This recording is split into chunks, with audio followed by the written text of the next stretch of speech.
What's going on, you guys? Welcome back to another movie review. Spider-Man Far From Home was released in theaters on July 2nd, and yesterday I finally had time to go see it. And I'm so glad I followed my first mind and I didn't check out any reviews. So this Spider-Man is the prequel from what took place on Iron Man and after the Avengers Endgame, I think.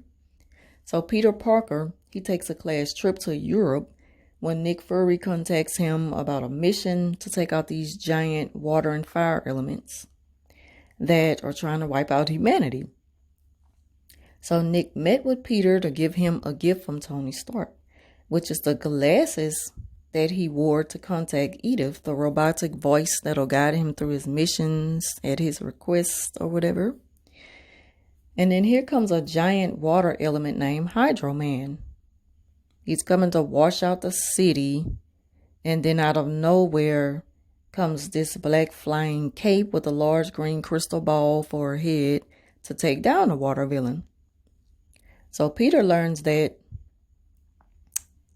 the maybe soon to be Avengers name is Mysterio, and that he's been all over the world battling these evil elementals since Thanos' snap, aka Blip. Side note. The Blip is the name given to describe the strange disappearances that happen after the snap in Infinity War. So the city is under fire once again, and I mean it literally, by this giant hellfire. Mysterio see no other way to defeat this thing other than by sacrificing himself by flying into the evil hellfire and igniting his own superpowers. So he does this. And Peter's like, no, what are you doing? Don't do it. And then he do it, and then the thing blows up and goes away. So Peter fly down to check on Mysterio, and Mysterio turns over, so he's still alive. And so they talk, and then he's like, so they go sit down and talk or whatever. Okay, so Peter thinks he has a friend now in Mysterio. And he's being so naive that he totally misunderstood the message that Tony gave him about trusting him to pick the next best Iron Man. And what John Watts did with this Spider-Man is show us a more innocent, typical teenage Peter who just wants to enjoy life being a teenager. But the vow he took to be Spider-Man gets in the way of him hoping to have a regular everyday life and spending time with his friends and getting to know his crush Michelle, played by Zendaya. Michelle M.J. Jones, formerly known as Mary M.J. Jane. Peter meets with Mysterio and he vents to him about not wanting to always save the world. So Mysterio just encourages him to do whatever it is that he needs to do to be happy and know that whatever decision he make, that Tony will still be proud of him. So be easy on yourself. So Peter trusted Mysterio enough to be the next Tony Stark. And he's like, no, what are you doing? And so he was like, here, try these glasses on. And when he tried those glasses on, oh my God, it was like you looking at Tony Stark. I mean, I know it's just a movie, but it gave me chills. I mean, he's definitely going to be missed. Jake Gyllenhaal could somewhat pass for a younger Robert Downey Jr. So Peter convinced Mysterio to take over. And Mysterio wasn't up for it, then Peter insists. So he was like, okay. So no later than 5 minutes after Peter left, Mysterio, there's like these blue high beam lights that flashed all around him. So he jumps up and jumps on a counter and boastfully brags about how he's about to take over and do things the right way. So he's giving himself so much credit for something he did. Okay, so they show like a backstory, and I'm glad they did this. So now Mysterio, he's no good. He's no good to begin with. Turns out that he was on a project for Tony Stark on Iron Man, and Tony wasn't pleased with his work, so he fired him. So now he's plotted to get revenge by pretending to be a superhero who's saving the world from these evil elements And the whole while, he's using thousands and thousands of drones to create an illusion of evil villains, when in fact, he's the only villain.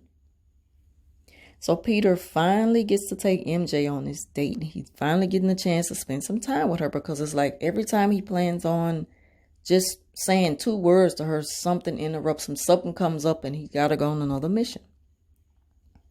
So while they're on a date, they found like this broken piece of metal, and it drops to the ground, and it projects an image of an evil human-shaped wind, which is probably going to be mistaken for the Sandman. And to be honest with you, like in my opinion, the Sandman made a better fit than this evil wind element. So Peter now realizes that he's made a terrible mistake by putting all his trust in Mysterio, and he has to figure out a way to find him, take the glasses back, because now he knows he got the power to know where he is and probably try to kill him first. And so that's exactly what happens. They go back and forth, and Mysterio tries to kill Peter because, of course, Peter going to try to stop him from creating these illusions and causing destruction. But I'm so excited that Jake Gyllenhaal has made his debut appearance playing Mysterio in this movie. Like, he's a great fit to me in the Marvel comics. And I just look so forward to whatever comes next in the superhero movies, because I just love them so much. And this movie is everything from the acting, which I give it an A. The comedy, I give it a B+. The visual effects and the special effects, I give it an A. Mysterio, making his first appearance, gets an A. And last but not least, Spider-Man, he picks a new suit. Now, his costume had finally upgraded from the throwback original to a flying spider suit. And I'm here for it. I'm just here for it all. The only negative I have for this movie is with Samuel L. Jackson, of course, playing Nick Fury. He's always the same old gripish, nasty attitude, never in the mood, hates his job. And he's really annoying to me, the way he keep coming at Peter. I'm like, yes, he's a little immature, but I mean, he gets a pass for that because he's also a superhero. Come on now, get a kid a break. And he just so happens to be a teenager. Like, don't forget about that. I mean, stop being so hard on him and expecting him to fill some very big shoes so early on. Because it's like he's really, pushing him to do this, but then he's criticizing him like, like you want to see him fail. He's failing to realize that this is a kid. He's still a teenager. Okay, so there's 2 post-credit scenes. In the first scene, it shows the class. They're back in New York after the trip, and there's breaking news.